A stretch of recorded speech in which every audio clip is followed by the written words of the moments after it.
Hey, what's up, guys? It's Liz Kelly, and welcome to the Ringer Podcast Network. Up on the site this week, the Ringer staff has ranked every episode of The Good Place in honor of its series finale this week. Writers Allison Herman, Miles Surrey, Andrew Gudadaro, and more take you through all 51 episodes and celebrate what made the show so great.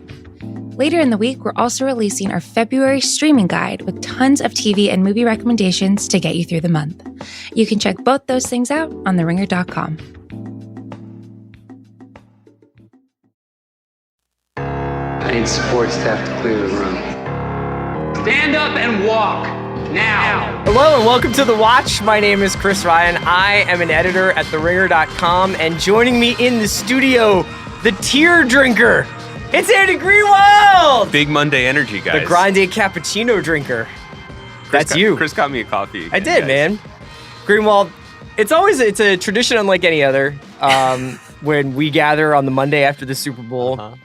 And just take stock of the pop culture that's been shot into our carotid artery. What is the word for when they make foie gras? Gavage? When they just jam the oats down the gullet of the geese? That's what happens when you watch Mad Procter & Gamble ads.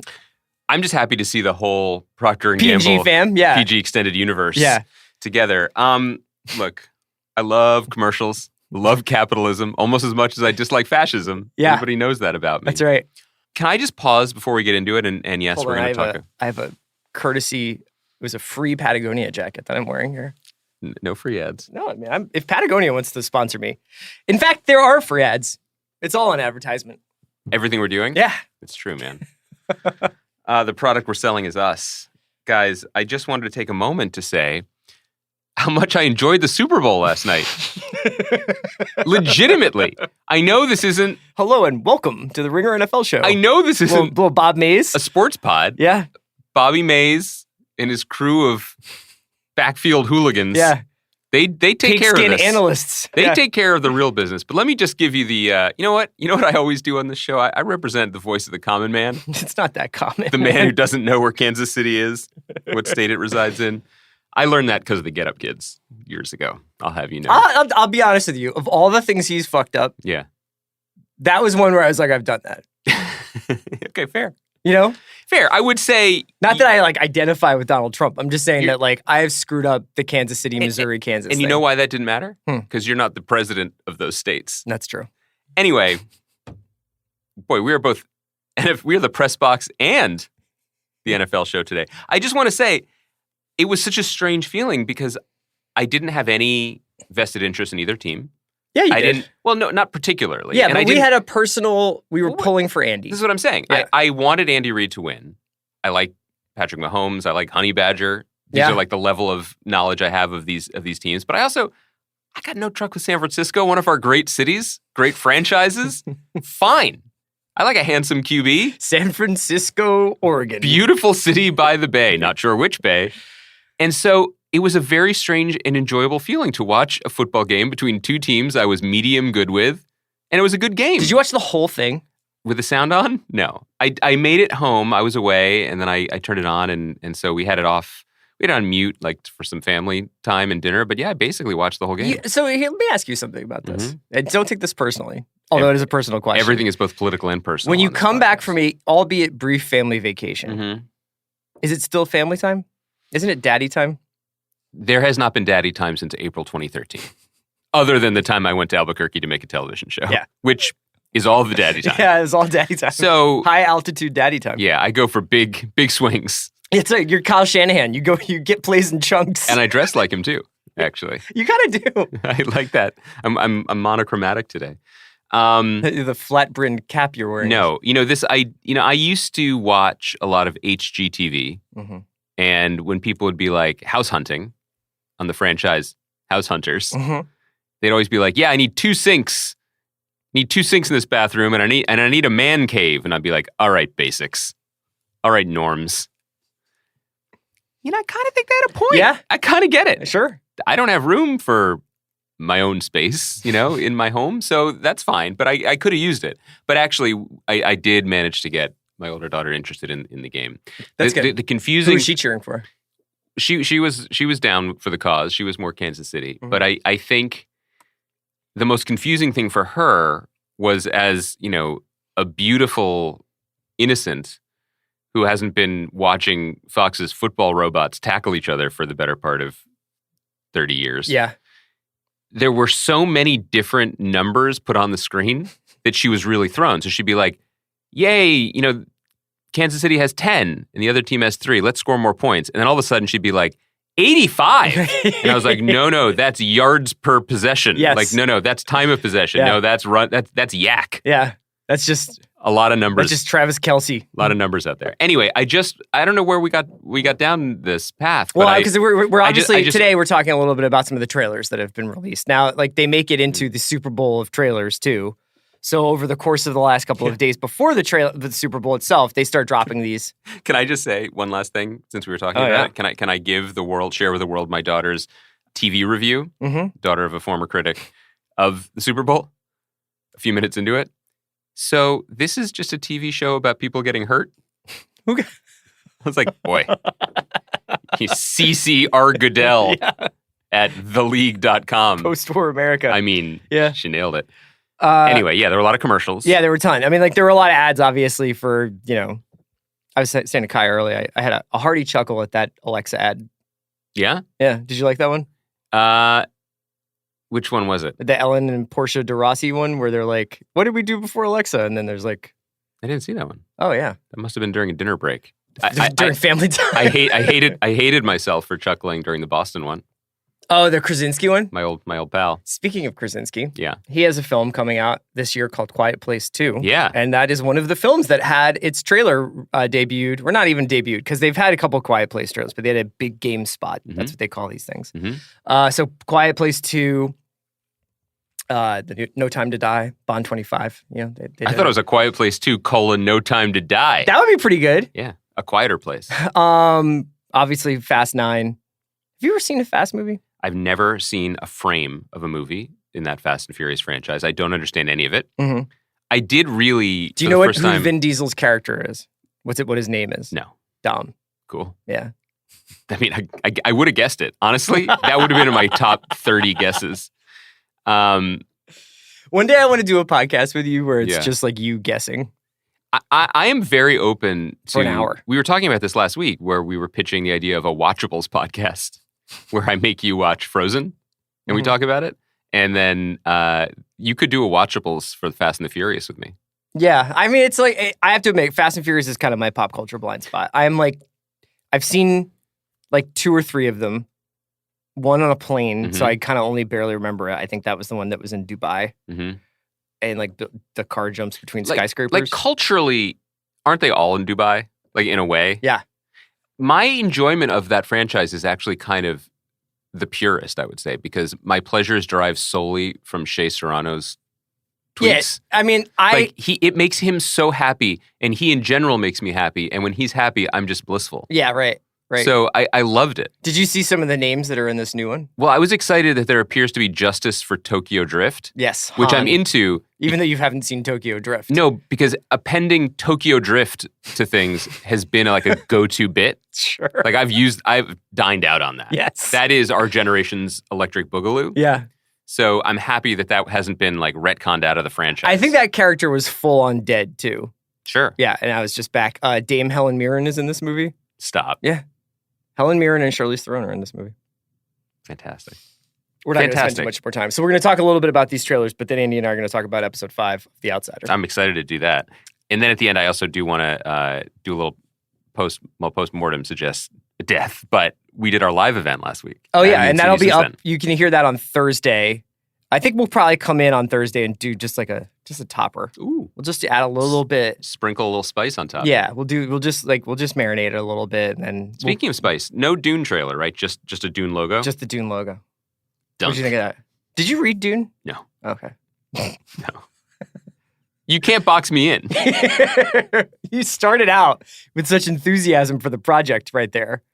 I'm really excited about the movie because it's our boy. Do you know what Dune is about? Spice and worms. Did you see the David Lynch version? Yes. Oh, yeah. Okay. I never read the books myself. No. This is a terrible podcast. MCU. To the Readables podcast, where we just list famous... Guys, jump in any point you want to help us out here. Mm-hmm. The Marvel Cinematic Universe is now becoming the Marvel Television Universe. Okay. So that was the big thing we wanted to talk about is it's coming, man. The Plus is getting Marvel. Probably, I would say, if I had to guess, of the 3 shows that they advertised last night, which were WandaVision, Falcon and Winter Soldier, and Loki, I would imagine that Falcon and Winter Soldier comes first, if I had to guess. I think 100% WandaVision was supposed to be 2021, and then Bettany out on some red carpet wearing incredible glasses was just like, not only is it's like done, but we're ready to go, we're ready to get it to you, and it's mind-blowing. Now, Bettany, it's in his best interest to say that, you know? I mean, because what else is cooking? I wouldn't be surprised. Paul Bettany definitely was in the top, like in the 99.9 percentile of people in the Marvel Cinematic Universe who were like, guys, come on. I have a ruby in my forehead. It's okay. I got to pay for this brownstone. I mean, my guy is starring in a TV show. Do you know this? WandaVision had a $150 million budget. WandaVision. Well, that is very surprising. Do you know that Catherine Hahn is on it?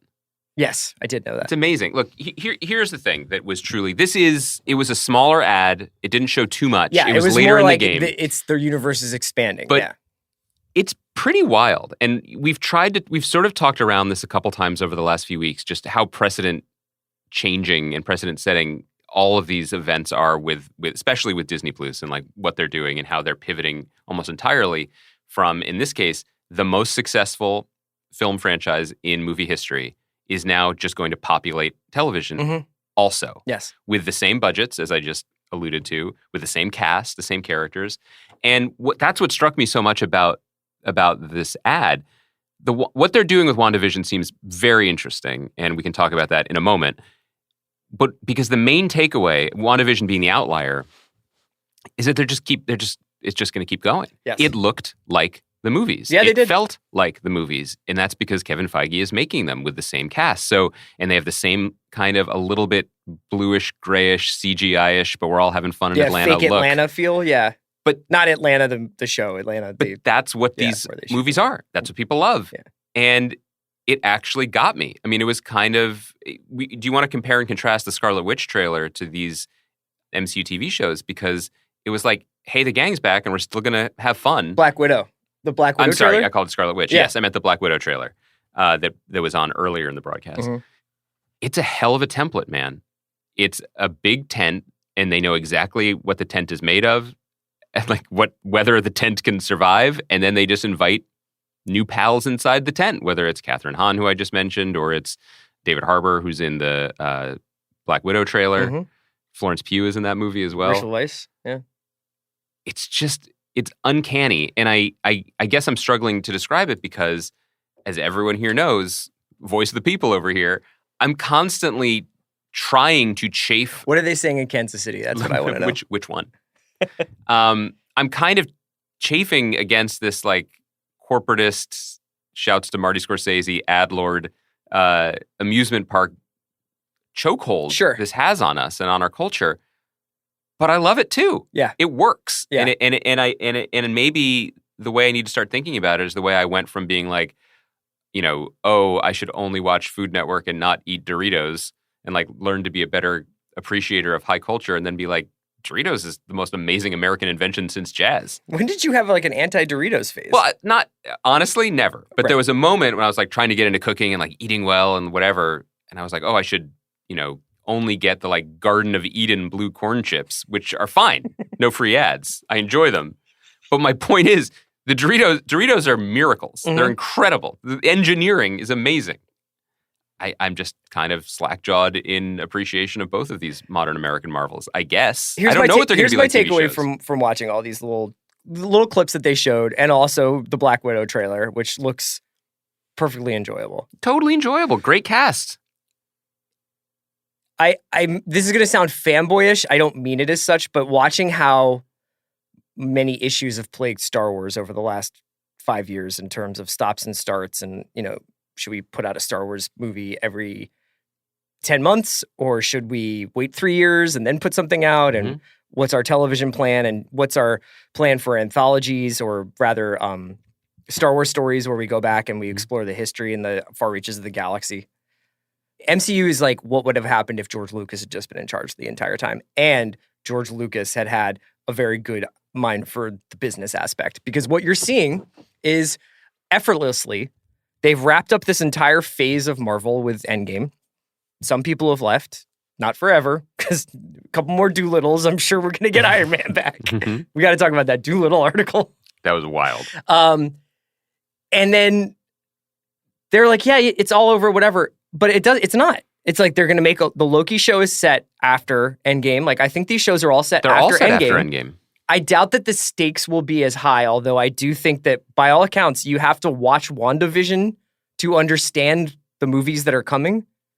Apparently that is the case, that there is stuff in WandaVision that is like essential step along the way of understanding the next phase of the cinematic To universe. understand Randall Park's prominence as I'm Agent sure Wu. that you can just read a blog, or like they'll somehow yada yada in the movie. But according to Feige, and what he's doing is pretty effortlessly keeping characters alive, keeping storylines alive, keeping these like pockets of the universe alive while also going forward. And, you know, I kind of have mixed emotions about the Borg-like nature of everything, with like Owen Wilson's going to be in Loki, and like all these people who I'm like, why? I'd love to see just like a regular old Catherine Hahn movie. But, you know, she was in Mrs. Fletcher. Like, we had our opportunity. Like, it's not like these people are going away.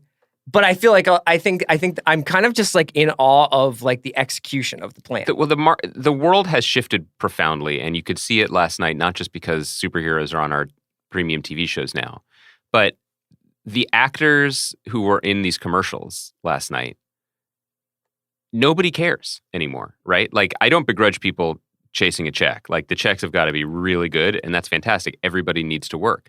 Culturally, that was a thing. I don't know if it was still true 10 years ago. I don't think I was paying as close of attention, but 20 years ago, it was a thing. If you were pursuing a certain kind of career where you wanted to be taken a certain kind of seriously, you would not be in commercials in this country. You would do a George Clooney and do Nespresso ads around the world, or like, you know, as Bill Murray's character in Lost in Translation before Bill Murray himself started doing commercials last night. Right. And you certainly wouldn't be in, you know, popcorn movies, and you certainly wouldn't be on television. The last 10 years has taken that microchip and just ripped it out. Yeah. It no longer exists. And that's it doesn't matter. That's across culture. And so now, and also the other thing that's changed is it's across culture, absolutely. Because you and I grew up at a time when I remember this band Velocity Girl catching crazy amounts of grief because they let their song be used in a Volkswagen ad. And it's like, they had to defend themselves. Yeah. And now that is the business plan for every band, is like, what can we do? Can we get one of these songs placed somewhere so that we can get health insurance? So I don't have to be a barista this month. Right. I mean, it's absolutely true. I think the other thing that's changed is the way these movies are produced. We've talked about, you know, the sort of the Mandalorian machine that's just humming apparently in Manhattan Beach. But that's modeled, I think, on what Marvel has done in Atlanta. And so it's extremely easy, if not enjoyable, for actors who we think of as having, quote, better things to do, to fly down to Atlanta, stay where they usually stay, see the people they usually see, and catering, hair and makeup or whatever, do a couple days on whatever. Maybe even bang out 2 appearances in 2 different things. Sure. Right? It's actually, I think, been made a lot more manageable for people's lives and schedules because it's all done in one place. You don't have to say, okay. In a lot of ways, it's like the old Hollywood studio system. Yeah, we'll just drive down, take Fountain, show up at where we are right now. Paramount, Sunset Gower or Paramount and do some stuff. I mean, you don't have to commit to going on location to Thailand or Australia Budapest or whatever. For 9 months. For 9 months, which is really a huge, you know, this is something that, of course, I think we've realized too about our own lives as we've gotten older, that the things that sounded really fun career-wise maybe aren't as fun anymore. Like, you kind of want to be in your life. Yeah, sure. And in your home. But that, it is, anyway, all of these factors are at play, but it was still kind of staggering to see it in effect. And the shows look, we haven't seen very much, but they look good. Sure, they look like Marvel shows. And I think, you know, it's the tendrils are in everything, whether it's characters who, like Loki, who died, but, were conveniently set up with a back door. So this Loki show is based on the Loki that got away when they were jumping through time in Endgame. But you see the tendrils in movie series I know nothing about, Fast and the Furious, which, as you said, just fully resurrected someone. Why? Because people wanted to see it. Yeah. This idea that, well, no, the rules of this fictional universe must apply, and we're bound to this decision we made 15 years ago. Come on. Right. It's comic book logic. And, comic books realized a long time ago that you could get a lot of people talking if you killed Superman or killed Wolverine. And the first thing every one of those people would say was, well, he's coming back. Right. But let's see how they do it. Let's see how the great Houdini gets out of the chains one more time. And so that's our culture now. So while we had MCU and the emergence of like the Marvel stuff on Disney Plus that was advertised, we also got our first look at some Quibi shows. Oh, yeah. And so Quibi, for people who don't know, is Jeffrey Katzenberg's short form content platform, I guess is the easiest way to say For phones. that. Where they are, I think it's fair to say, spending on and developing TV shows as if they were with an eye towards like the same level of like production value and presumably quality that they would if they were going to network or to cable outlets. But they are for phones specifically. Not only in there, in fact, that I think these episodes of these shows will be like around 7 minutes or so. 7 to 11 minutes, I believe. They are also messing around with the way in which people watch stuff on their phones. So for a lot of these shows that they're doing, they change when they go from portrait to landscape mode. Like when you change your phone, it'll show you different elements of what you're watching on screen. Like it'll show you the rest of the screen? No, I think it has something, I can't remember, but I read a couple of things about things they're messing around with, but the two shows that they previewed were the Fugitive remake with Boyd Holbrook in the Harrison Ford role and Kiefer Sutherland in the Tommy Lee Jones role. And Briar Patch's Brian Garrity. Oh, is he? Yeah. Was he in the trailer? The Three Blonde Amigos. Did he say how his experience was on that show? I think he enjoyed it. Okay. He said it was fast. I think he really enjoyed working with those guys. That's cool. It seems to be set in L.A. There's an explosion. Rather than a murder at the house of the wife, there's an explosion downtown at a train station in L.A. Boyd Holbrook gets pinned on him.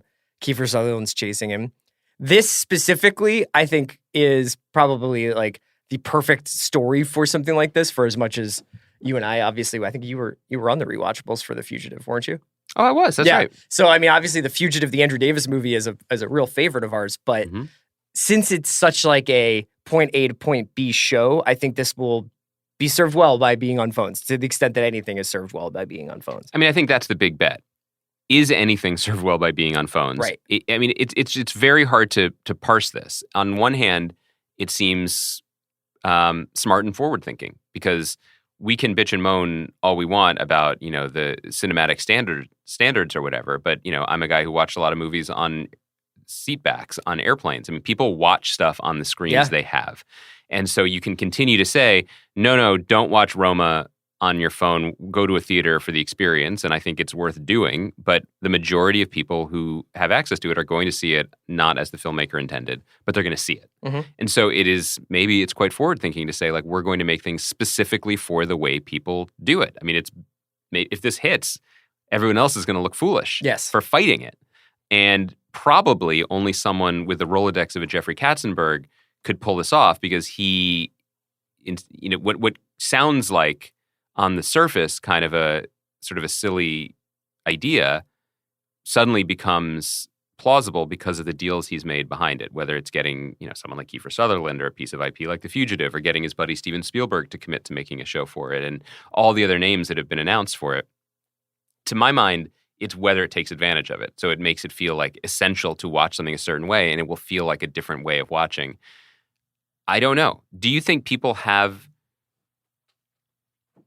I was going to say something, and I'm not sure if I believe it or not. I mean, what has fundamentally changed about the way people watch things now? I mean, is it what's the biggest change? Is it the binging thing?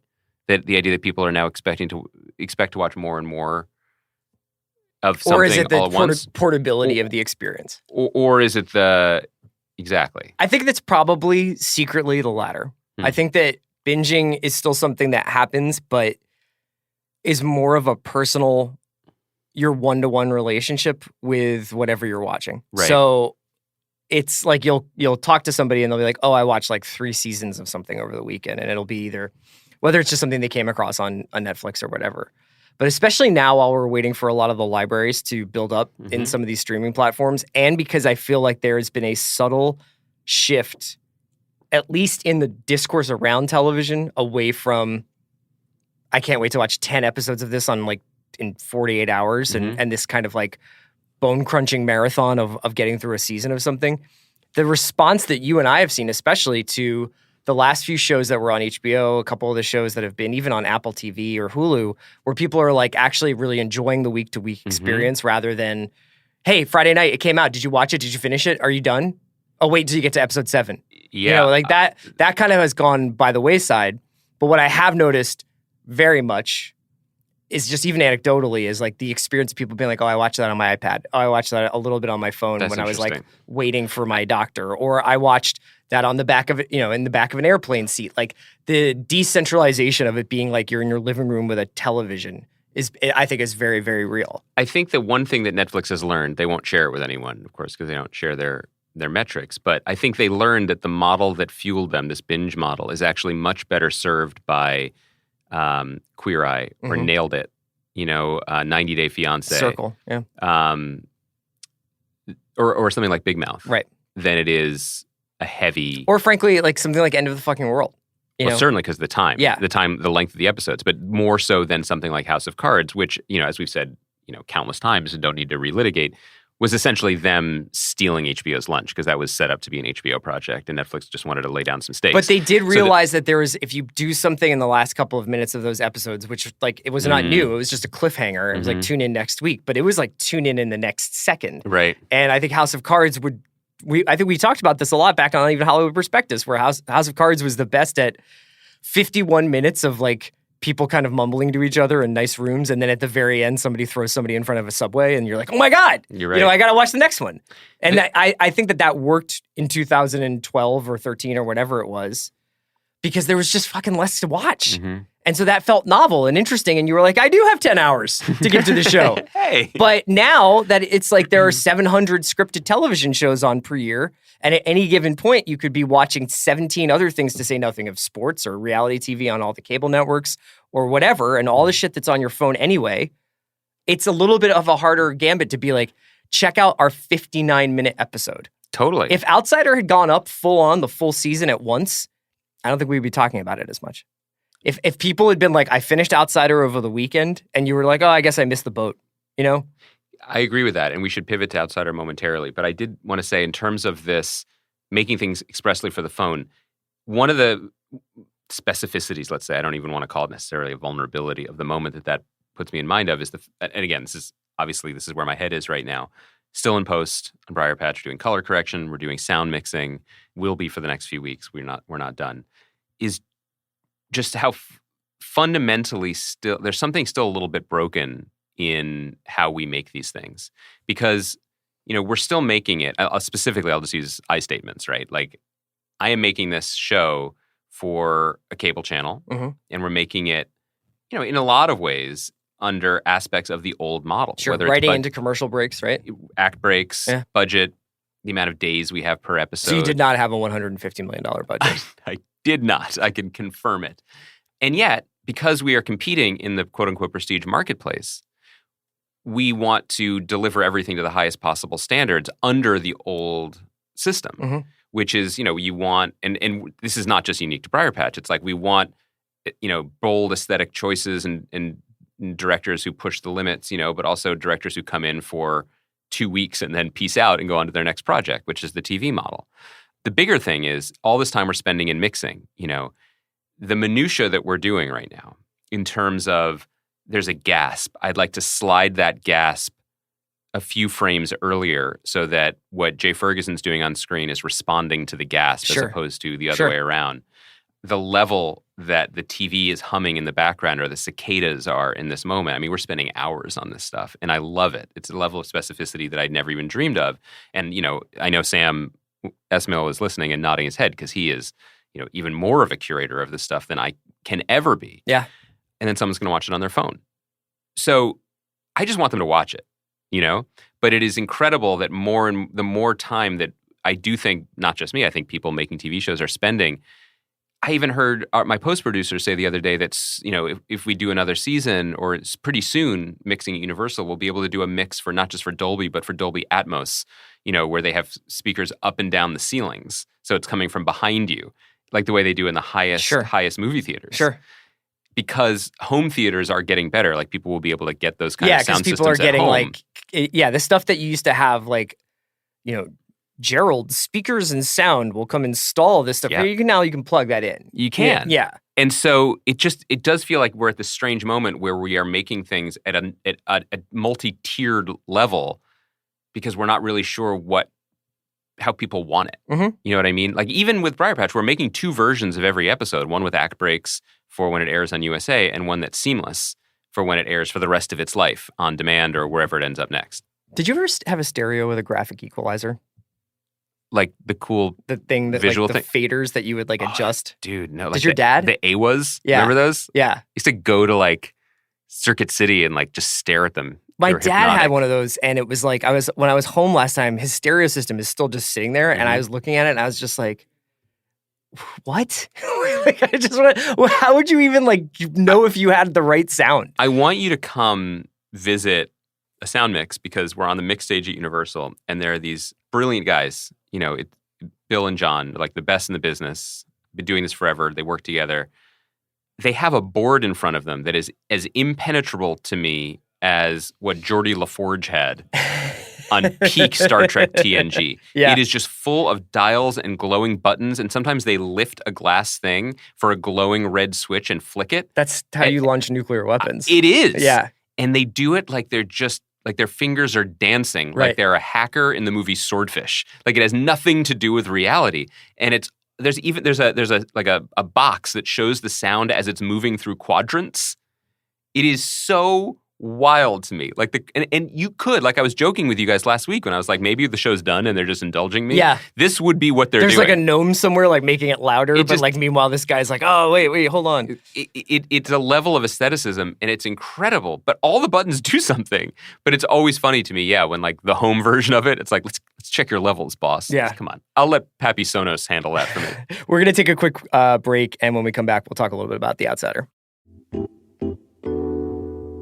Today's episode of The Watch is brought to you by Peroni. Italians know how to live life. Great food, family, celebrating beauty and style around them. Dolce far niente. The pleasure of doing absolutely nothing. Why don't we can take that lesson from Italians, right? Why don't you slow down from your busy life and enjoy a moment of just being and do it with a Peroni. Peroni was born in Italy in 1963 by the Peroni family, and their vision was to create a beer that would embody Italian values of quality craftsmanship and style. Peroni is a refined beer with a distinctive, crisp, and refreshing taste and a balanced aroma. You can have it with any, you could go full, spread and get the olives and the nuts and the bruschetta going, even a plate of fine meats and cheeses. Honestly, you could do it with pretzels too. You don't have to get too in your head about it. Peroni is brewed in Italy using a meticulous brewing process and only the highest quality ingredients. When it comes to self-expression and effortless style, nobody does it better than the Italians. Peroni is a bold, spirited, authentically Italian and effortlessly stylish, and it comes with a clean, refreshing taste. It's the ideal beer to enjoy when you want to relax. Look for Peroni for your next happy hour, or as the Italians call it, aperitivo. Find it in cans and bottles at your local grocery store, and follow them on Instagram at Peroni USA, Peroni Italia. Whatever you do, do it beautifully for people over the age of 21 only. 2020 imported by Birra Peroni International, Washington, D.C. All right, we're back. Andy, I talked with Jason Concepcion on Thursday a little bit about episode 4 of The Outsider. But I wanted to talk to you a little bit about 5. I know you watched both. And 5 was the one when I misguidedly watched ahead, which I'm really going to try not to do. I was kind of wondering, back when you were more the screener god, was it hard ever to be I'm not going to, if you liked something, to keep it together and not watch too many, because then you would be so far ahead of the sort of everybody else's experience of it? I guess it's a tricky question, one I'm dealing with now, too, because reviews are coming out of my show, and we gave them 8, and people are like, I watched 1, and here's what I think. And I'm like, come on. Yeah. People are busy. Like, that was the main thing. It was just hard to commit to that much time. If I fell in love with something, I just wanted to watch it. Right. But there is fun to be had, especially if you're going to be, say, podcasting. Yeah. It's hard to go back 3 weeks or whatever in your mind and be like, oh, okay, yeah, right. This is what I thought about this when I first saw it, and this is how I feel about it now. Now, 5, I would say, was the place where I was like, okay, I think that this could have been the penultimate episode of this show, or like maybe there's like 2 more episodes left.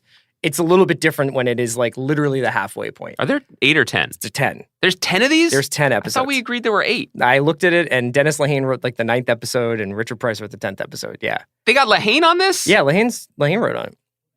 God. I'm just so impressed by the show. I'm impressed by it too. But when I watched 5, that was the one where I was like, I feel like I got it, in terms of like what this grief monster, tear drinker, outsider is doing. And yet, if you ask me to like explain all the details and vagaries of what the doppelganger outsider viral thing is and how it works, and whether it kills the person that gets scratched and they disappear, or whether like how it operates, I am almost blissfully ignorant. Totally. To the level of detail that I usually would expect from, frankly, myself when watching something like this. Like when I'm watching like Night Of, or when I've watched other like Mindhunter or True Detective, I feel like I can answer almost every question about that.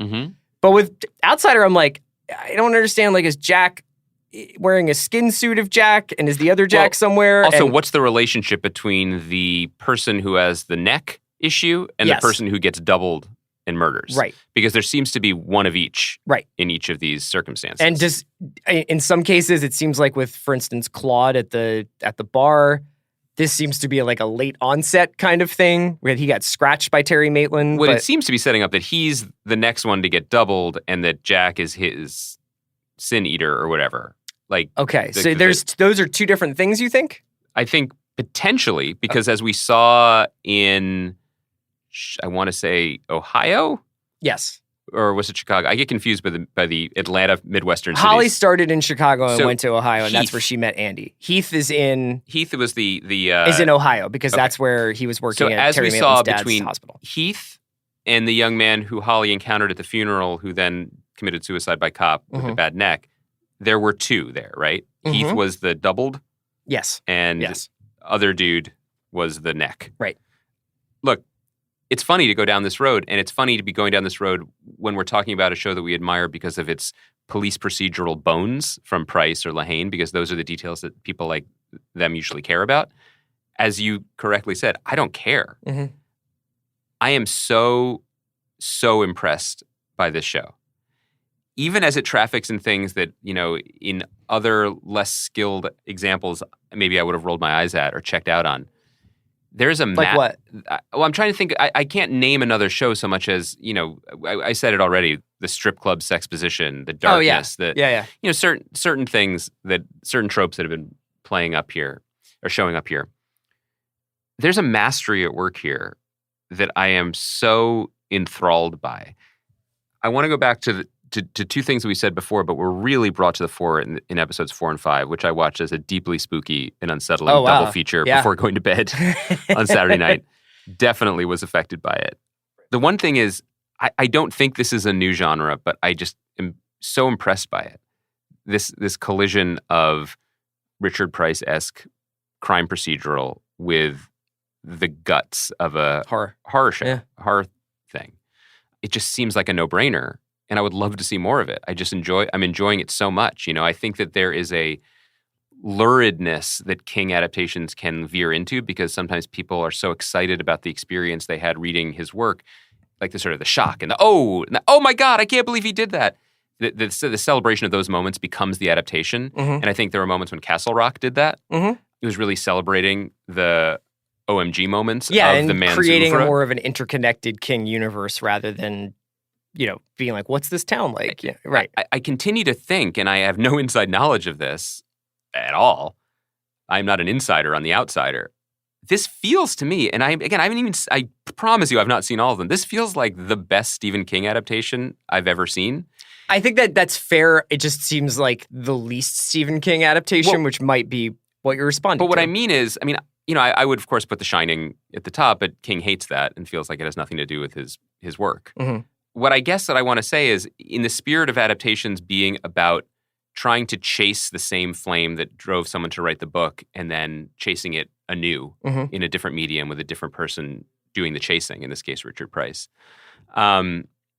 There's something here that it just feels like Price and the people who made this show are pursuing the same unsettling emotional ideas that King was pursuing, that brought him into it. And then he kinged it. He wrote I didn't read the book, but I imagine that he wrote a Stephen King book around it. And as we talked about last time we discussed this, there are people named Ralph and Glory, and there's, a lot of the stuff that are the hallmarks of his work that people love to read again and again.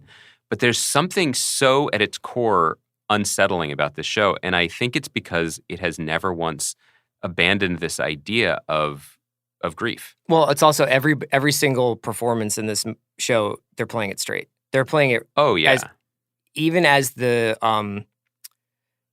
explanation for the events in the show are becoming more and more fantastical.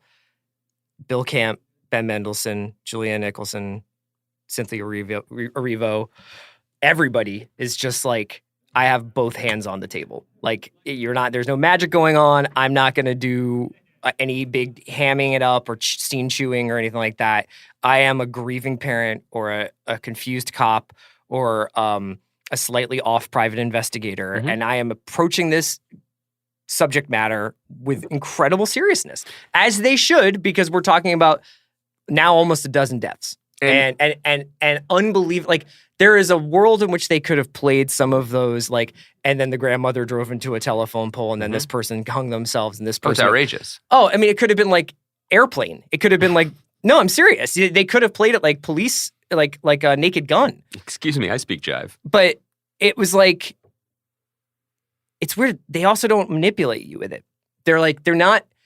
They don't broad church it where you're like, oh my God, I can't believe like this is going to happen to this family. Like, in a weird way, there is like a distance from the emotional impact of the events of the show in a very specific way. I think because if you actually had to go through the trauma that people are experiencing on this show, I don't know if people would be able to watch it. True. I also think that it goes back to a moment that I called out a week ago, a moment that I think we both took note of, which was the scene between what's Ralph's wife's name? Mayor Winningham's part. It doesn't matter. Between her and Glory, between Julianne Nicholson. Oh yeah, right. When she's like, "Can I talk to you?" How do you carry on? And she says it's impossible, and the scene ends. And so if you posit a world, which is actually our world, where you cannot solve grief or loss, that all of this actually is impossible and happening at the same time, right. You allow a world where the next level beneath that is a monstrous, ghostly, faceless sin eater. I mean, why not? Because you've already said we have no answers for this. So it's in Ben Mendelsohn's performance where, okay, maybe my wife was visited by a monster starting to kill me, but I've already been eaten out from the inside. Sure. I've already been hollowed out, and in that, the thing that episodes 4 and 5 really reminded me of, in a way, not in its manner of storytelling, but in the content, is Twin Peaks. Because Twin Peaks also had this pretty radical idea that underneath whatever type of story you're telling is this screaming impossibility of pain and human emotion and grief and loss. And it was the compass was always very true about that, about what happened to Laura Palmer and the effect that it had on people who loved her. And then lots of weird stuff happened on top of it, to the point where, hardcore fans probably know what I'm talking about when I say the word Garmonbozia, which is deep Twin Peaks shit, which takes the form of creamed corn in the movie Twin Peaks Fire Walk with Me, but is translated as pain and suffering, which is what this evil spirit from Twin Peaks eats. It's the same story. Right. That something must feed on grief, or else why would it be so contagious and toxic and ever present in our life? And that's what I just find so impressive and moving about the show. I mean, the direction is on another level. I didn't check for Andrew Bernstein's work before this. I don't know him at all, but like he's being so creative. He's covering so much. There's so many inserts and details, and he's making quite a beautiful and striking looking show. But they're just Corinne Kusama directs 6, and she hits a fucking homer. That's extremely exciting. For all the cooks in this particular kitchen, they really knew it was on the menu. Yeah. And they stayed very true to it. And so when we started talking about it after week 1, I was like, I admire this. This is a good hang. And now I just think it's excellent. Yeah, it's also the perfect time of year for it to be on. It's gray outside. You know what I mean? Like, it just feels weird. And it's like only in the 60s in Los Angeles. We're all bundled up. There's like wind. We'll keep talking about Outsider. On Thursday, Andy and I will have our recording of our live show from the special Briar Patch screening that we did in LA. Can I just quickly on that? Mm-hmm. You guys who showed up from the podcast, thank you so much. We have the best fans. You guys were so kind, so patient with us. One young lady came from Texas to hang out with us. Yeah. It was so cool that there's a community that's based around this podcast that is just like nice and respectful to each other. A lot of times more inventive than we are when it comes to how they talk 100%. about television. Well, they're watching much more than I am. The Facebook group, yeah.